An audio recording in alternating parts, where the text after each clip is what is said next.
aceite do convite, né? Voltando aqui no convite que o Rinaldo fez. Rinaldo, faz a apresentação?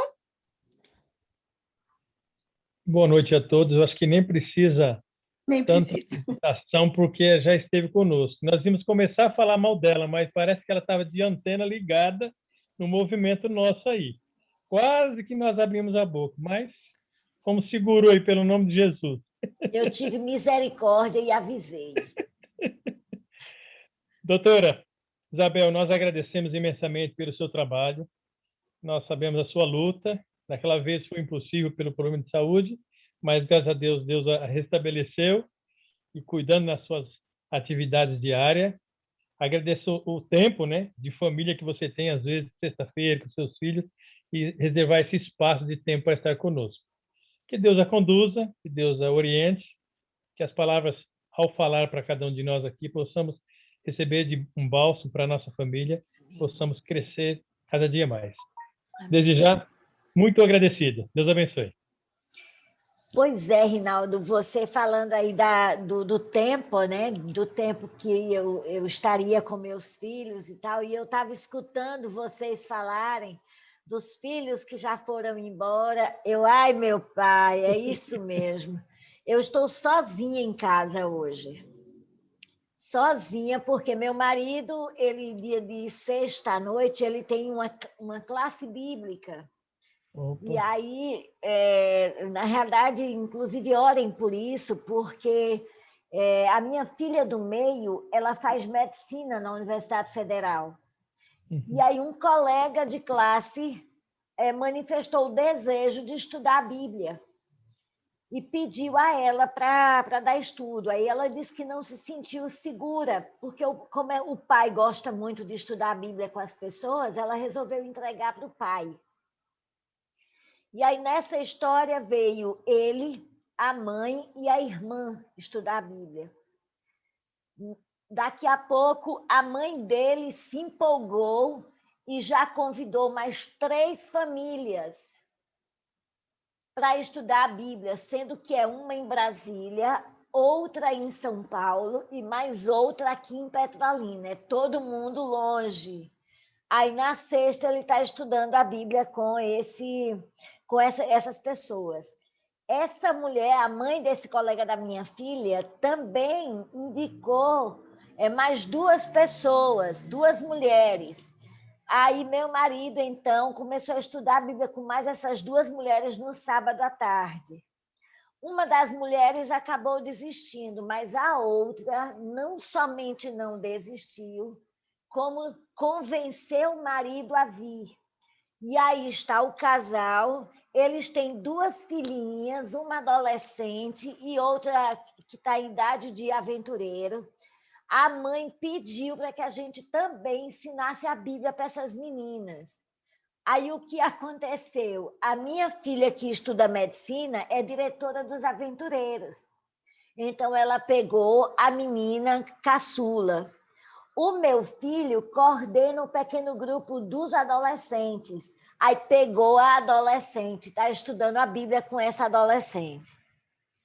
Bom, como se não bastasse isso, como se não bastasse, essa mãe desse colega da minha filha terminou o estudo inicial e disse que queria estudar Daniel e Apocalipse. Aí, meu marido está estudando agora Daniel e Apocalipse. Então, no sábado à tarde, ele tem um estudo de 3 às 4h30 e outro de 4h30 às 6. E na sexta-feira à noite, ele tem essa classe bíblica. Aí, ele foi para a igreja hoje, porque como eu ia ter a palestra, a gente fica sem espaço para fazer 2 coisas aqui ao mesmo tempo. Aí, ele foi para a igreja para poder usar a internet da igreja e fazer de lá, e eu fiquei em casa. E meus filhos estão no pequeno grupo agora. A minha mais velha já está casada, mora aí em São Paulo, então eu estou vivendo esse momento dessa solidão, desses filhos que viram turistas, e viram mesmo. E isso é saúde. Por mais doído que seja, mas isso é saúde. É saúde para a gente, que é pai e mãe, e é saúde para eles. porque a vida anda para frente, a vida não pode andar feito ameba, feito caranguejo, desculpa. Não pode andar feito caranguejo, por lado, para trás. Não, a vida anda para frente. A ordem de Deus foi marche, e marche para frente. Filho tem que marchar para frente, tem que ir da Austrália para lá, viu? É da Austrália para lá. A Austrália ainda está perto. Tá não, né? Eu imagino a falta e a angústia que fica, por mais que a internet aproxime, mas sem dúvida nada se compara a um abraço, a um cheiro no pescoço. A um cheiro. Eu quero para ver se ainda cheirar. cheira a mesma coisa, é verdade. E essa Covid veio para atrapalhar. Não, eu tento imaginar, tem algum país mais longe que a Austrália da gente? Não tem. Então, assim... Eu acho que é compatível com o Japão, que seria o mais longe, né? Mas pelo menos as horas de voo são praticamente as mesmas. Praticamente as mesmas. É muito longe. É muito longe. Dá preguiça só de pensar na viagem. Não dá não, né? Ela está balançando a cabecinha. Oh, eu me conecto ao seu coração numa boa. Pois então, gente, nós ficamos no último encontro, nós ficamos de conversar um pouco sobre o divórcio emocional, né? E aí a gente vai percorrer um caminho. A gente vai entender que o quanto que ele é construído, o quanto que muitas vezes a gente constrói essa situação, esse fenômeno dentro do casamento. Eu começo falando a respeito da questão do vínculo, porque o divórcio emocional ele está diretamente ligado com a quebra do vínculo. O vínculo parece que deixa de existir, ou pelo menos se fragiliza, e se fragiliza muito. Mas como é que você tem se vinculado no casamento? Quando você pensa no vínculo estabelecido com sua esposa, com seu marido, o que você entende por vínculo? O que você consegue dar conta de compreender que é o vínculo? Né? Aquilo que liga, aquilo que faz, aquilo que dá sentido, aquilo que conecta. Então, o que acontece que os casais se desconectam? A conjugalidade ela é uma relação de intimidade sui generis. Quando a gente fala de sui generis, a gente está dizendo que ela é inigualável, não tem nenhuma outra relação humana que você estabeleça a profundidade de vínculo que você estabelece na relação conjugal. E, diferente do que muitas vezes a gente pensa, nós temos uma ideia muito romântica da relação amorosa. E não é romântico. Especialmente os casamentos longevos dão conta muito mais disso. E é interessante, eu vendo eu agora não me lembro o nome, mas a moça que estava falando que o marido estava se atrasando por causa do banho, ela falando do filho saindo e tal, e ela disse que estava treinando e começando a ensaiar para lidar com essa coisa dos filhos. É interessante que, se a gente for pensar, os casamentos longevos, eles são muito inéditos, eles trazem a condição do inédito o tempo inteiro para a gente. Porque é a primeira vez que você vive 20 anos com uma pessoa, é a primeira vez que você cria 3, 4, 10 filhos com uma pessoa, é a primeira vez que você se torna avó, é a primeira vez que você tem filhos que vão embora, morando fora, é a primeira vez que você se vê sozinha com seu marido novamente. Então, o casamento longevo, ele traz essas condições do inédito. Mas para chegar até esse momento, para chegar a essa bênção do casamento longevo e de viver essas coisas que são tão inéditas assim, o que a gente pode fazer, de que forma que a gente constrói esse vínculo? Não dá para ser a base do romantismo, não dá. É fantasia, é fake news a gente romantizar a relação conjugal, porque ela não é romântica, ela é dramática, ela é dolorosa, ela é desafiadora, ela é uma construção ali do dia a dia. Ela envolve coisas muito mais difíceis do que coisas maravilhosas. Tem um artista brasileiro, o Oswaldo Montenegro, que ele diz assim, para sempre não é todo dia. E não é mesmo. Qualquer casal aí que tenha seus 30, 40 anos, eu tenho 30 anos de casada, eu não vou poder dizer que eu fui feliz todos os dias, porque ninguém é feliz todo dia. Nem no casamento, nem na vida, de um modo geral. Nós não somos felizes todo dia. Tem dia que a vida é difícil. Tem dia que a vida se torna pesada. Então, a gente precisa, primeiro, desconstruir essa ideia romantizada do casamento e olhar de uma maneira mais real, né? Ela envolve dois indivíduos com histórias pessoais que decidem construir um projeto de vida em comum. É o lugar no qual o homem pode viver a sua totalidade. Ninguém é metade. Seu marido não é sua metade, você não é a metade do seu marido, porque Deus não fez ninguém pela metade. Deus fez seres inteiros, integrais, completos, autônomos, protagonistas, autores da própria vida. Então, quando a Bíblia diz serão dois, uma só carne, mas a Bíblia afirma que serão dois. Serão dois.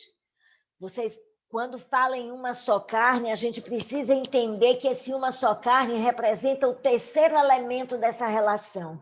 Quem é o terceiro elemento dessa relação? É o casamento. É a relação conjugal que se torna o terceiro elemento, se torna um só. O casamento é formado de dois, para que se torne um, mas vai continuar sendo dois. E esses dois eles vão coexistir. E eles precisam coexistir com saúde, com tranquilidade, com respeito, né? Vivendo cada um a sua totalidade. Casamento não é harmonia, antes é o lugar de individuação. Quando a gente fala de individuação, a gente está falando do processo de autonomia, de construção da própria identidade, de construção da própria vida. Então, o casamento é um espaço extremamente adequado para a construção dessa autonomia, né? Mas, Isabel, como assim autonomia? Mesmo casado, a gente tem que ter autonomia. Autonomia para pensar, autonomia para decidir, autonomia para desejar, não é? A gente não pode ser engolido pelo outro. Isso está previsto no Espírito de Profecia. Você vai ver a irmã White falando muito sobre isso. Ela traduz esse texto da Bíblia, que serão dois numa só carne, dessa forma, falando da questão da individualidade. Para que essa individualidade seja construída dentro do casamento, o choque certamente será inevitável. E é neste ambiente que cada um deve se sentir amado, aceito e querido. Você vive numa batalha para tentar mudar o outro. Eu gostaria tanto que ele agisse assim. Eu gostaria tanto que ele fizesse isso, que ele fizesse aquilo. E você vive tentando mudar o seu companheiro, a sua companheira. É preciso que você entenda que a mudança, para que ela aconteça, ela precisa ser em decorrência da aceitação. Primeiro você aceita o outro como ele é. Primeiro você respeita a individualidade do outro. Depois o outro, se ele desejar, ele faz a mudança. Ninguém muda ninguém.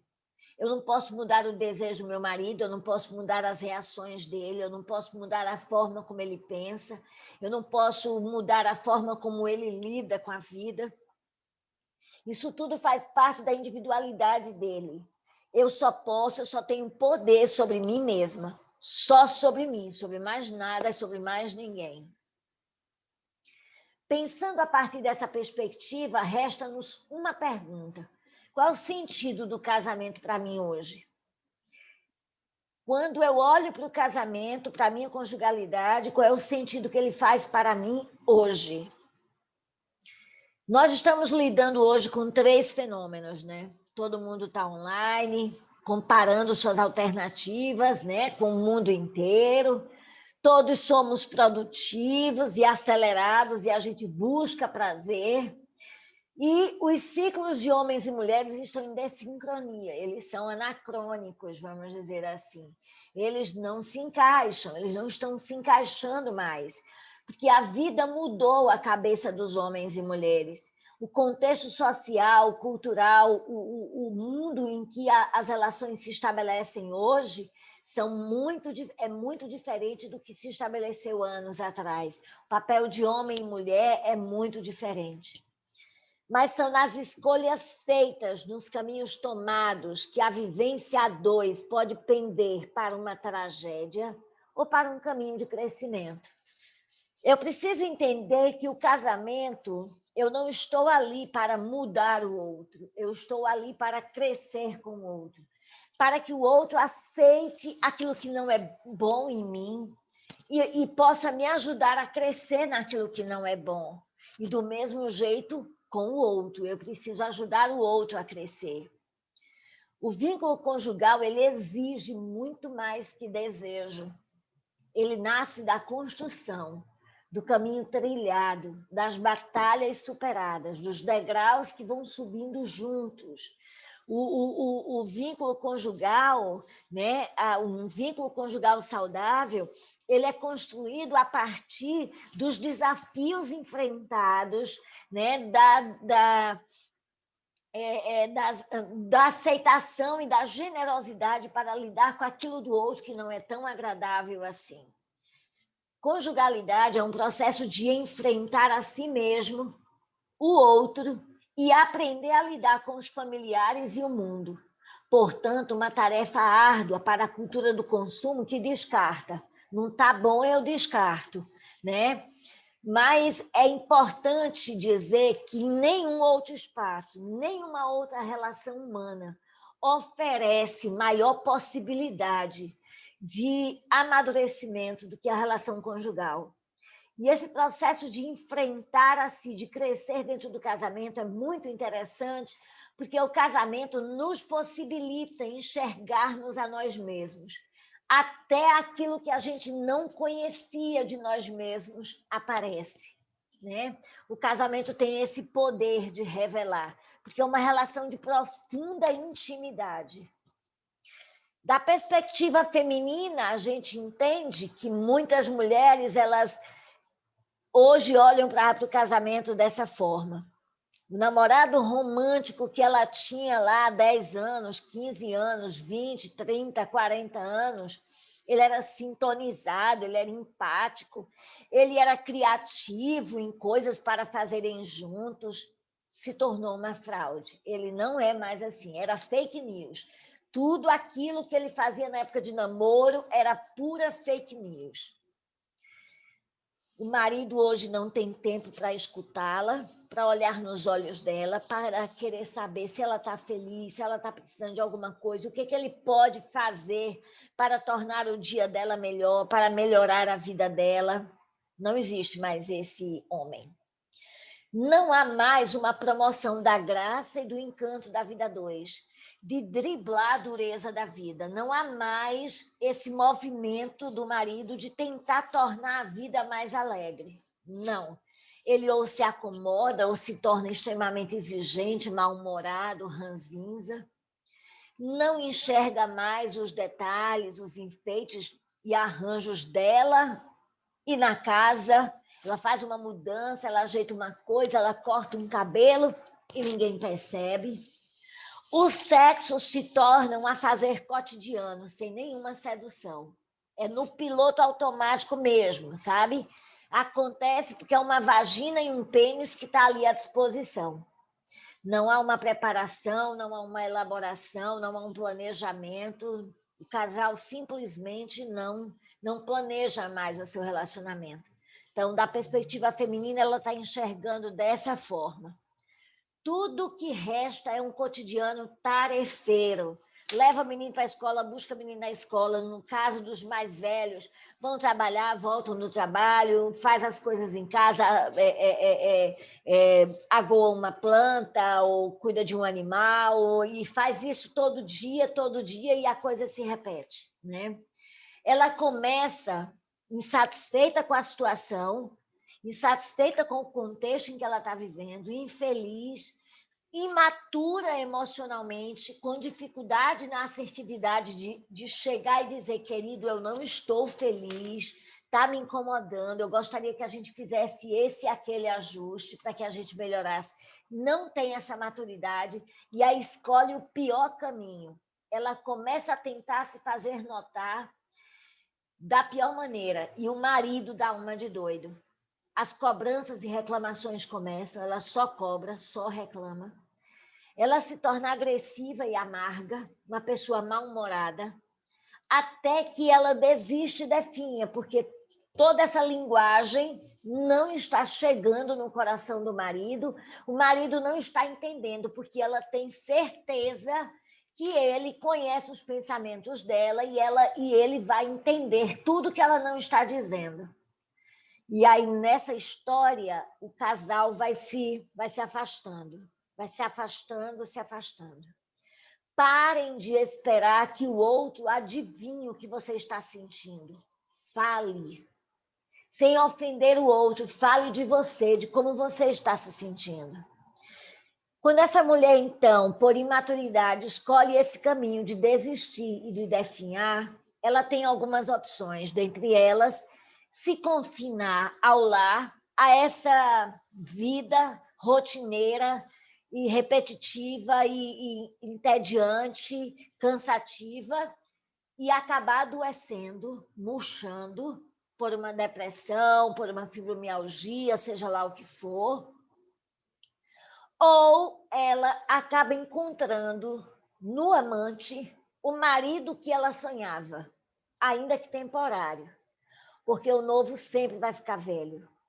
Ela idealiza o marido nesse camarada que chegou, passou um chaveco, uma conversa, escutou ela, deu importância para ela, percebeu ela, e aí ela vai e se rende a esse relacionamento. Só que as pessoas não medem que a relação dos amantes acontece num contexto extremamente favorável.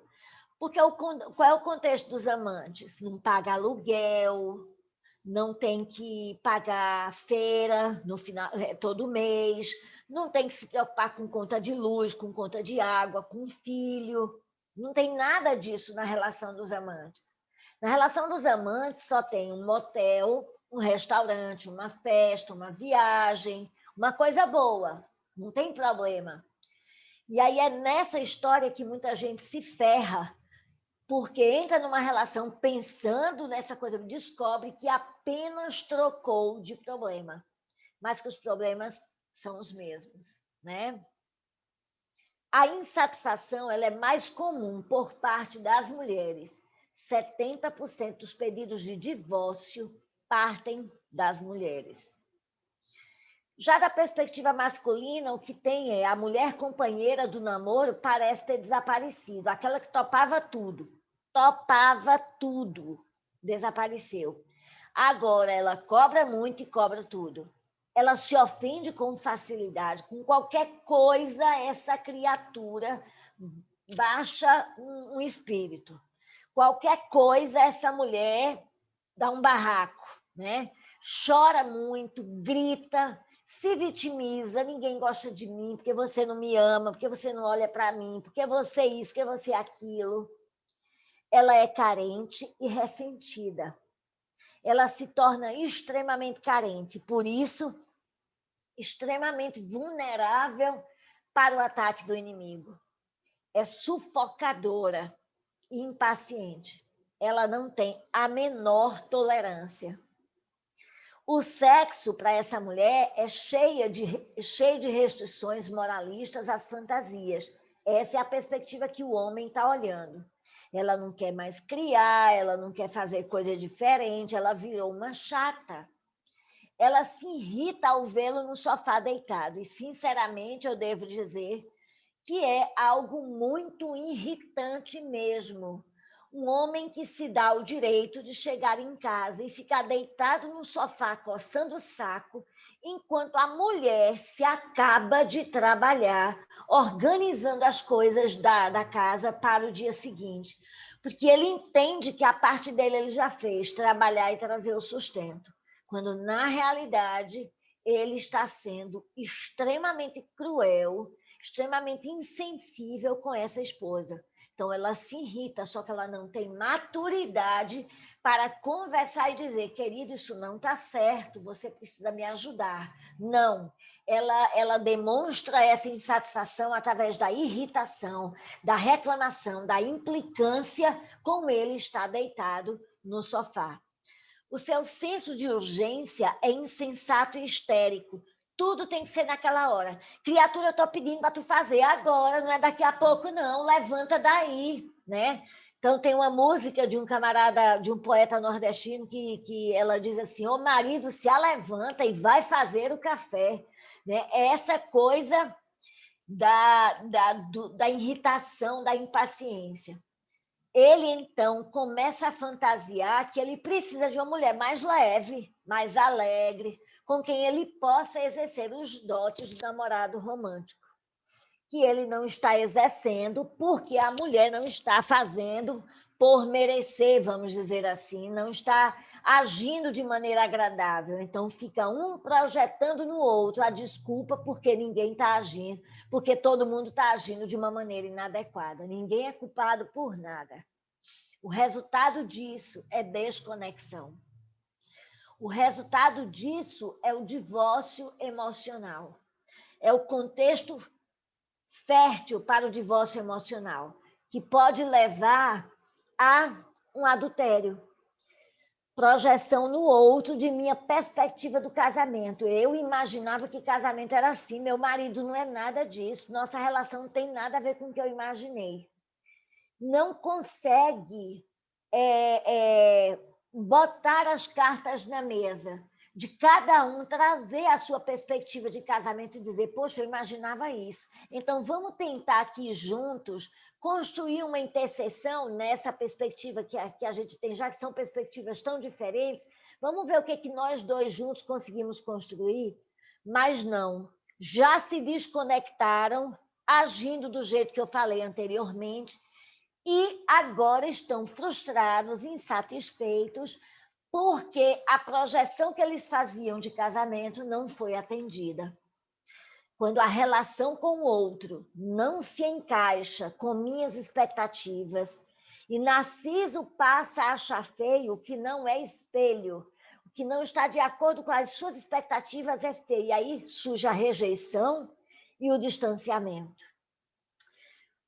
Conflito entre a realidade da minha relação e o que eu compreendo, o que eu aprendi, o que me foi ensinado culturalmente, ou pela religião ou pela família, do que seria um casamento.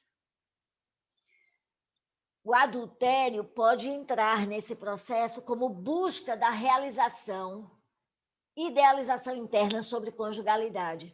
Então, eu fantasio que em um outro relacionamento eu vou ter o que eu não tenho nesse relacionamento. E aí é que está o caminho para a desgraça.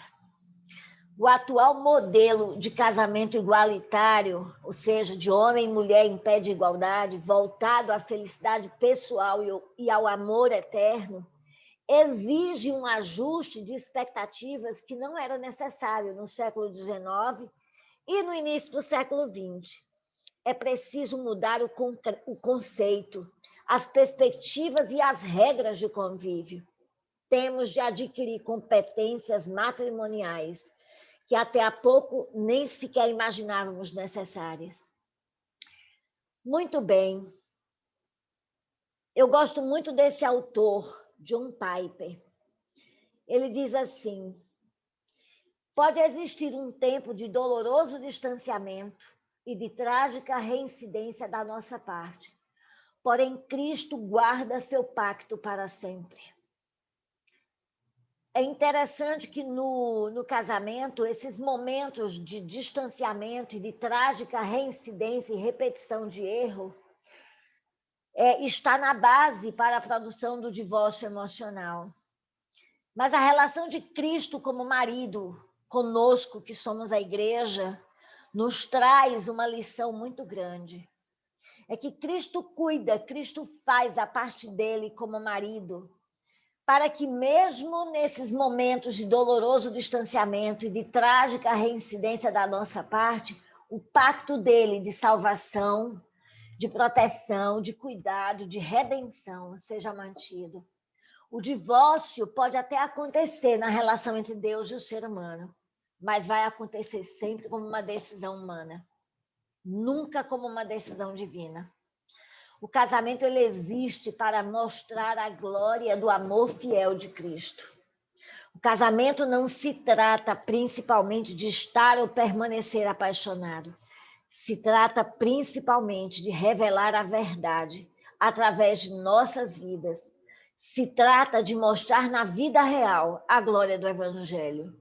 Nós temos no nosso casamento a responsabilidade de representar diante do mundo a relação de Deus com a sua igreja. Se é assim, nós precisamos fazer dar certo. Nós precisamos trabalhar para dar certo, para não haver o divórcio. Mateus 28:20, você vai ouvir do seu marido dizendo: eis que estou convosco todos os dias, até a consumação dos séculos. Ele nunca vai nos deixar. É o que está escrito em Hebreus 13, 4 e 5. Por isso estamos casados. Por isso todos os casamentos existem, inclusive os que não conhecem ou não aceitam a verdade do Evangelho. John Piper. Bom, meus queridos, eu quero, nesse momento, abrir para perguntas, para a gente bater um papo sobre esse assunto. Doutora, quando nós ficamos presos a emoções negativas, isso também interfere no que a senhora tem falado para nós? Quando ficamos presos em emoções negativas, com certeza. Com certeza, porque a perspectiva ela vai ser sempre negativa. A gente vai olhar o outro sempre dessa perspectiva. Então, inclusive, é importante, Rinaldo, cada um verificar, na hora que você está insatisfeito, na hora que você está reclamando, na hora que você está se chateando, que você está se aborrecendo no casamento, o conteúdo com o qual você está se aborrecendo é de fato do outro?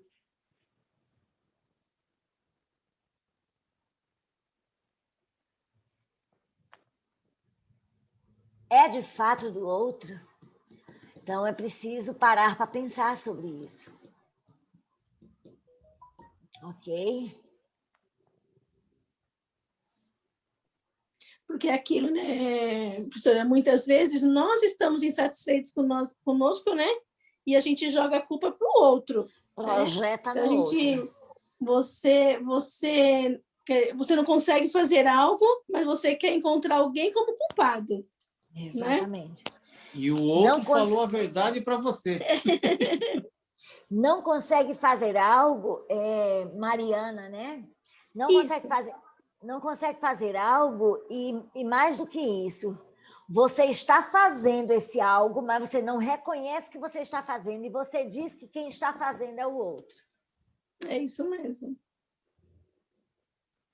A questão, Mariana, é que a gente não se dá conta de que nós somos muito mais sombra do que luz.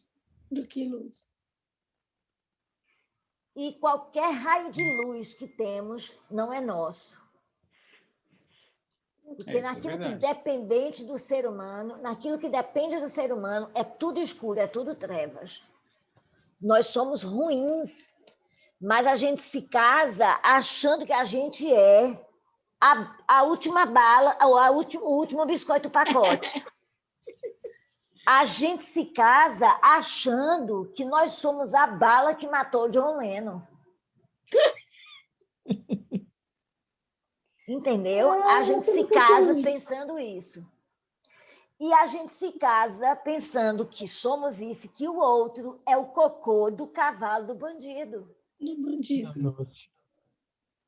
Entendeu? Isso mesmo. Então, são essas perspectivas que acabam adoecendo as relações. A gente não acolhe o outro com o pacote todo. Não adianta você querer só o pacote, a parte boa do pacote, porque não vem só a parte boa, o pacote vem completo. É. Seu marido não é só esse rostinho. Como é o nome do seu marido, Mariana? Alceu. Alceu. Alceu não é só esse rostinho bonito com esses cabelos maravilhosos que ele tem. Tem muito mais coisa aí que só você conhece. Olha o fake news. Você É o fake conhece, é puro fake news, puro fake news. A perspectiva de onde você olha ao seu é uma perspectiva extremamente privilegiada em relação a qualquer outra pessoa que se relaciona com ele. Por isso que o amor na relação conjugal, ele é muito mais real. Ele é um amor muito mais forte, muito mais sólido. Porque a gente vê o outro de uma perspectiva que ninguém vê, e mesmo assim, na maior cara de pau, a gente ainda quer ficar com ele, né? É verdade. Não largo por nada. Então, não vende, não empresta, não doa, não aluga.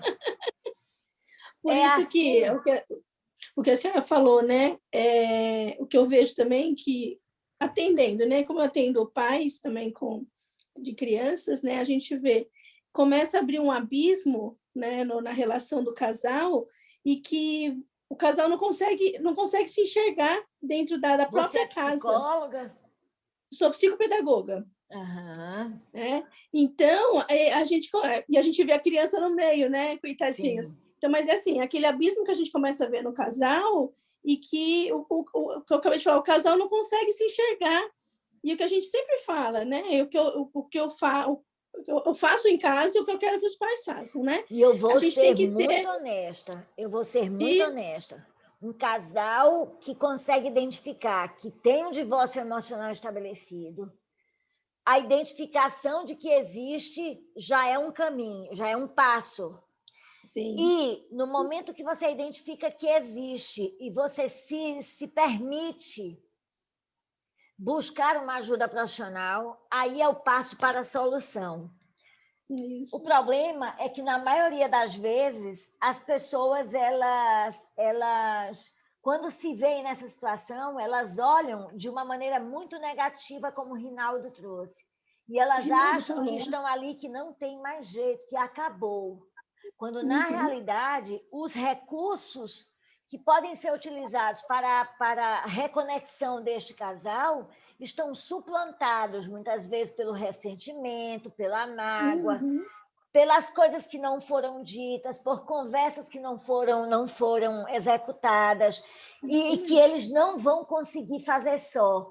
Então, é muito importante a entrada aí de um terceiro, não é de um terceiro qualificado, não de um terceiro qualquer, mas de um terceiro qualificado, entendeu? Pastor não é um terceiro qualificado, tá bom? Colega de trabalho não é um terceiro qualificado, tá? Irmão de igreja não é um terceiro qualificado, nem o papai, nem a mamãe, nem o vizinho, nem o periquito, nem o papagaio. O terceiro qualificado é o profissional. É tá? isso mesmo. É o profissional. Ok? É isso mesmo. Mais alguma pergunta, povo lindo? Doutora, uma coisa que acontece. Nós sabemos que nós não mudamos ninguém, ok? Que eu não mudo ninguém. Mas um dos pontos importantes que a gente tem percebido no relacionamento é a incomunicabilidade. Por quê? Há a indiferença nisso. Então, esse é um dos pontos que, às vezes, no divórcio invisível que acontece. Ou ele fala muito, ou ela fala muito. Ela quer falar e ele não responde. Como disse, o homem, na fake news dele, na caixinha dele, ele fica quietinho lá. Mas como talvez o outro lado respeitar o limite do seu próximo, do seu cônjuge, nessa parte da incomunicabilidade? Então, na realidade, não dá para construir um casamento incomunicáveis. Não é possível isso. Não é possível estabelecer um relacionamento saudável no silêncio. Não é possível. Então, aquele que tem dificuldade para se comunicar, aquele que tem dificuldade para falar, que usa o silêncio como fuga, como punição, como esconderijo, como estratégia, precisa assumir a responsabilidade pelo dano que será causado à relação. E aquele que está sentindo e que está sofrendo com isso, ele precisa se conscientizar de que a decisão de falar e de não falar é do outro, não é dele. Mas ele tem sobre ele um poder e um direito, que é decidir se ele consegue dar conta de conviver com isso ou não.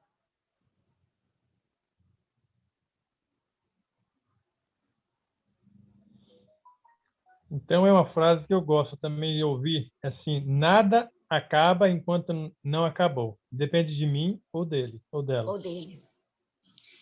E, às vezes, não acabou para mim, mas acabou para o outro. Então, acabou.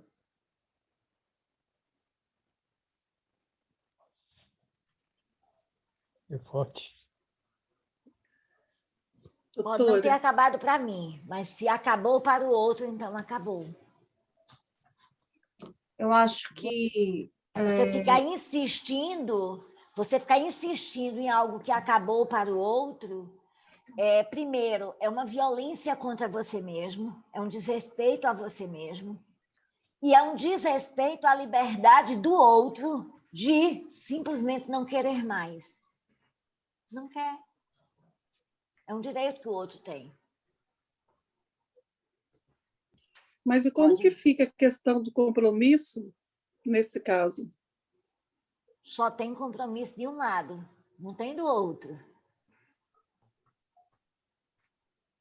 Você vai, então, você vai estar...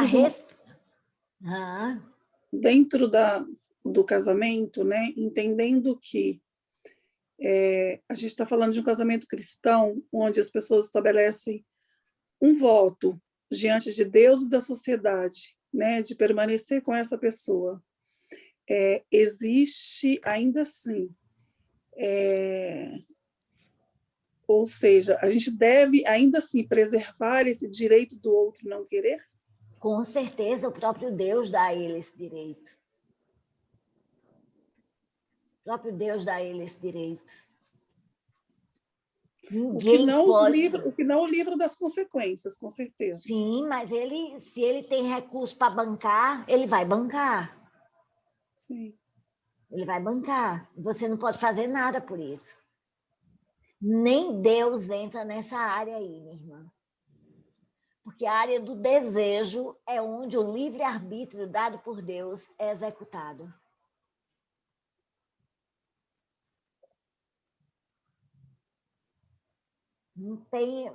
Não tem como você estabelecer uma relação conjugal quando um não quer. Os dois precisam querer. Então, no momento em que, infelizmente, é muito duro, mas no momento que o casal chega onde um está ali lutando, mas o outro não quer mais, acabou para o outro. Se acabou para um, acabou. Acabou.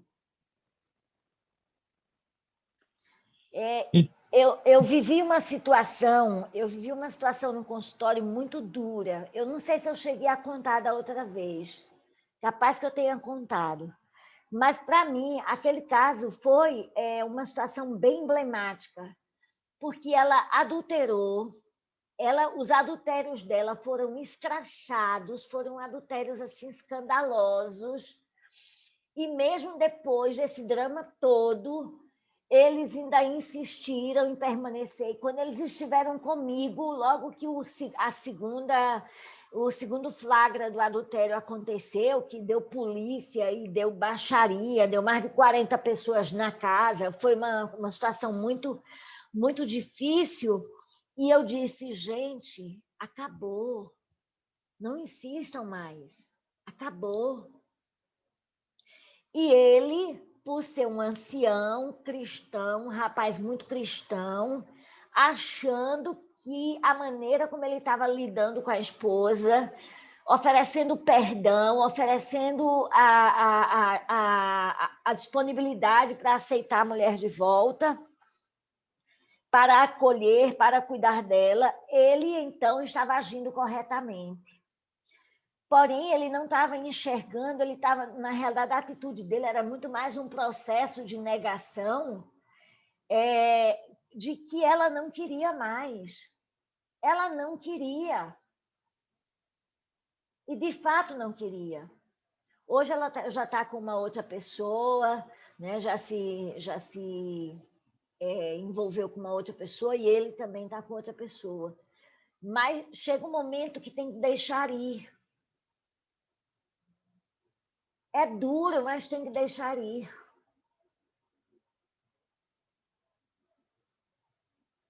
Ok?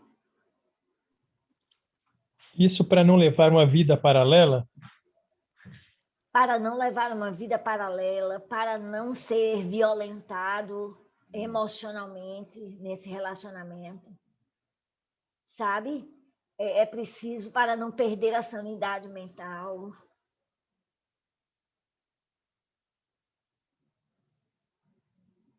Isabel, eu tenho algumas situações no consultório, eu também acompanho alguns casais, sou psicóloga, e tem algumas expectativas, por isso eu fiz essa pergunta, né? Muito grande quando o casal é um casal cristão, da parte que está sendo deixada, porque a igreja considera unicamente o divórcio, considera liberdade para você dar continuidade se for um adultério. E existem alguns casos que não tem adultério, mas a pessoa quer ir embora. Ela não quer ficar mais. Né? E faz aí a terapia, às vezes 6 meses, 1 ano, mas fala, não quero, não é isso que eu quero, não sinto mais nada, não amo, não tenho interesse. E essa pessoa fica presa.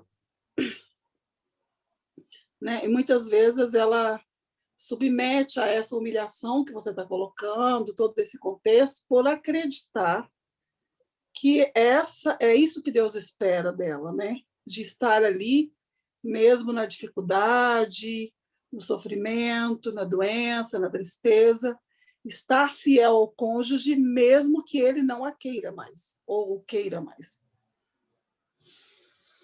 Olha, eu vou lhe dizer uma coisa. O nome do seu marido é Raimundo, e o seu? Eremita. Eremita.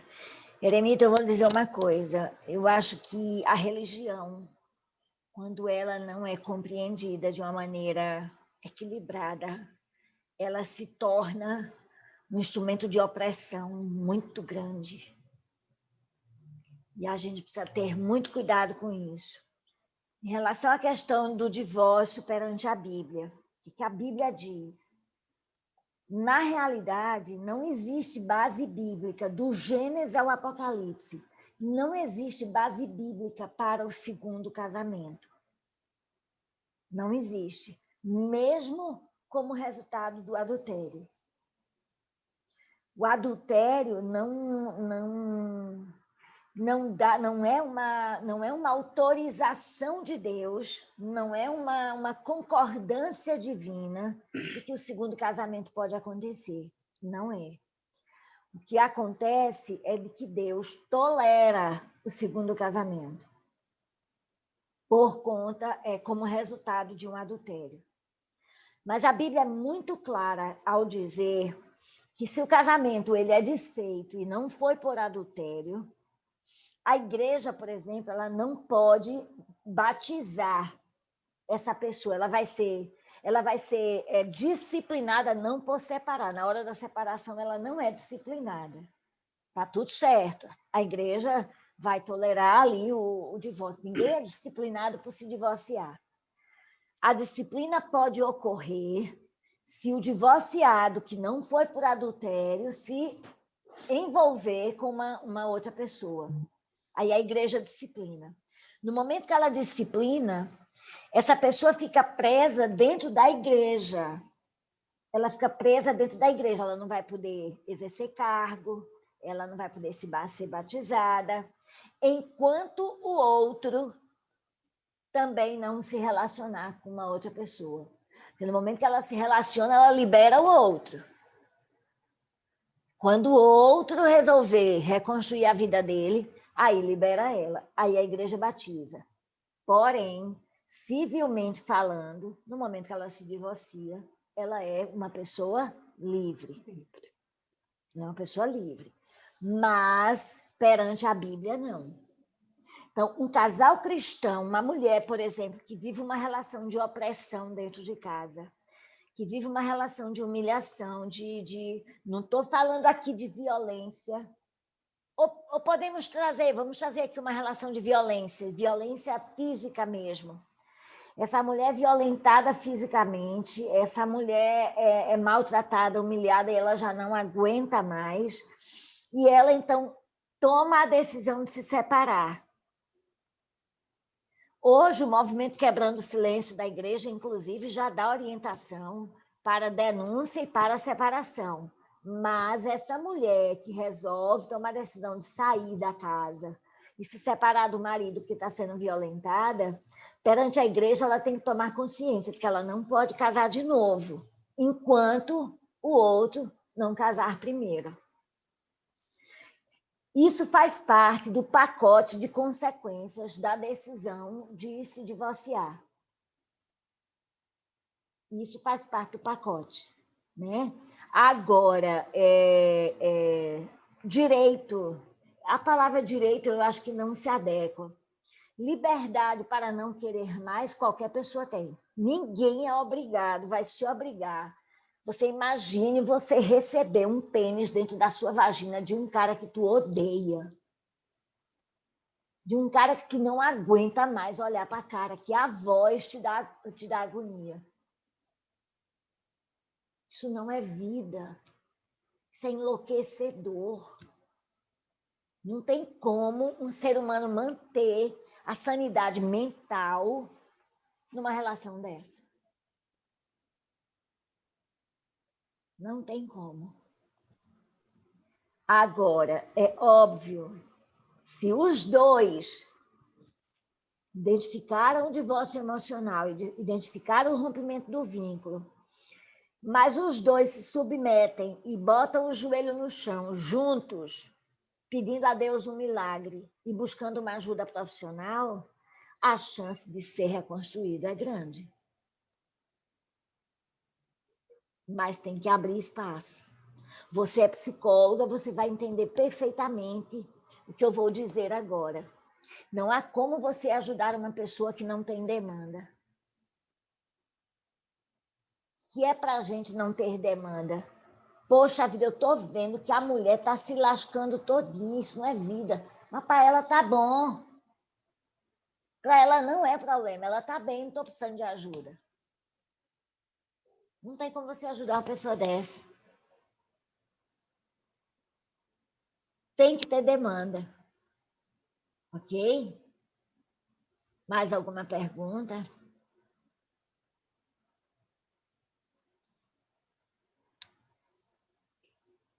Eu teria um monte, né? Mas não, se não a gente fosse conversar aqui, tem muita coisa, né, doutora? Mas a grande questão é essa expectativa, né, que os casais vêm numa situação praticamente totalmente divorciada emocionalmente, sem quase a mínima condição de se reestruturarem, mas acreditam que por você ser uma profissional cristã, né, baseado nesses princípios, aí a expectativa é muito alta, né, de que tenha uma resposta maior. Especialmente nessa situação onde um deles não quer mais.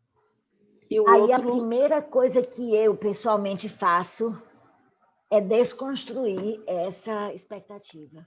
Eu não recebo casal, eu não recebo a projeção. A projeção feita em mim eu devolvo na hora. No primeiro atendimento que eu faço com qualquer casal, seja ele cristão, seja ele não cristão, na realidade, a maior parte dos meus clientes no consultório não são cristãos. Mas a primeira coisa que eu faço é exatamente colocar os pés deles no chão em relação à terapia. Gente, 80% do sucesso do trabalho terapêutico aqui não é meu, é de vocês. Com certeza. É de vocês. A construção. Como que eu vou ajudar um casal que não faz uma tarefa sequer que eu passo? É como você, que é médico, receber um paciente que você medica e o cara não toma o remédio e quer ficar bom.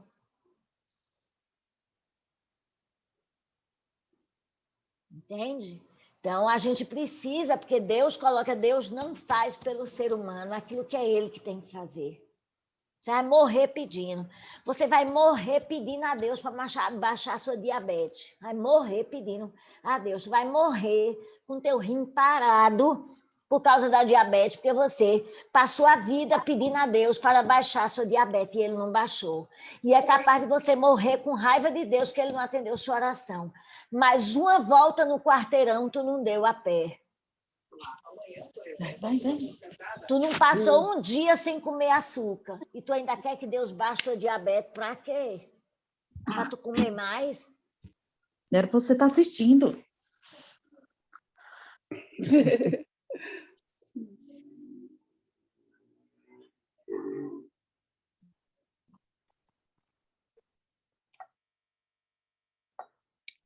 Está sem som, Isabel.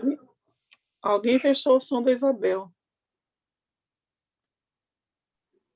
Voltou? Ok. Voltou. Entendeu? Deus não restaura aquilo que o ser humano não quer que seja restaurado, porque para restaurar você tem que abrir espaço. Entende? Mais alguém? Então, doutora, quer dizer que Deus respeita os limites de cada um de nós. E nós, seres humanos, temos que respeitar também o nosso cônjuge, até o momento, por causa da incompatibilidade de gêneros. Eu posso chegar um momento também e respeitar o lado dela ou vice-versa, para que eu possa prosseguir na minha vida. Eu, sinceramente, não concordo com esse termo incompatibilidade de gênero. Eu acho que ele é completamente irreal, que não existe. O que existe é incapacidade, imaturidade para se relacionar e aprender a tolerar e administrar os problemas.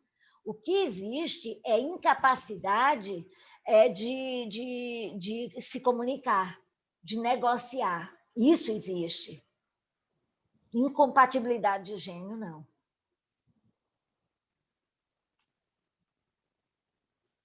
Ok? Podemos orar? Eu perguntar agora se tinha mais alguma pergunta, senão para a gente encerrar, né? Sim. Então, Nivaldo, perdão, Rinaldo, você faz oração final para a gente? Ok, eu acho que foi propício para nós e vamos falar com o autor da vida, que é Deus. Oremos. Querido Jesus, queremos te agradecer mais uma vez por mais uma semana de vida que você nos concedeu. Te agradecer mesmo nas nossas lutas, nas nossas dificuldades, em que às vezes achamos que não temos resposta, mas o Senhor está ali disposto a nos ajudar a buscar os meios necessários para que possamos crescer cada dia mais. Querido Deus, continue abençoando a doutora Isabel, não só ela, mas todos nós que estamos nessa live, e a todos os teus filhos, as famílias, e possam buscar em Jesus as respostas também que ele tem colocado no casal, na família, e de uma forma ainda fica difícil nós entendermos ou buscarmos aquilo que nós precisamos, que as pessoas, os profissionais, guiados e iluminados também por ti, possam nos ajudar também, nos orientar, para que possamos também, de um lado ou de outro, haver um respeito mútuo entre nós como casais. E nas fraquezas, o Senhor nos levante e nos dê uma luz para alcançarmos a vitória em Cristo Jesus. Nos dê um sábado feliz a cada um dos teus filhos, a cada pedido que foi manifestado ou que não foi manifestado, que o Senhor possa atendê-lo também, ajudando a cada lar, a cada família teu, esse momento que estamos vivendo. Continue conosco, nos dê uma noite de descanso. É o que nós agradecemos em nome de Jesus. Amém.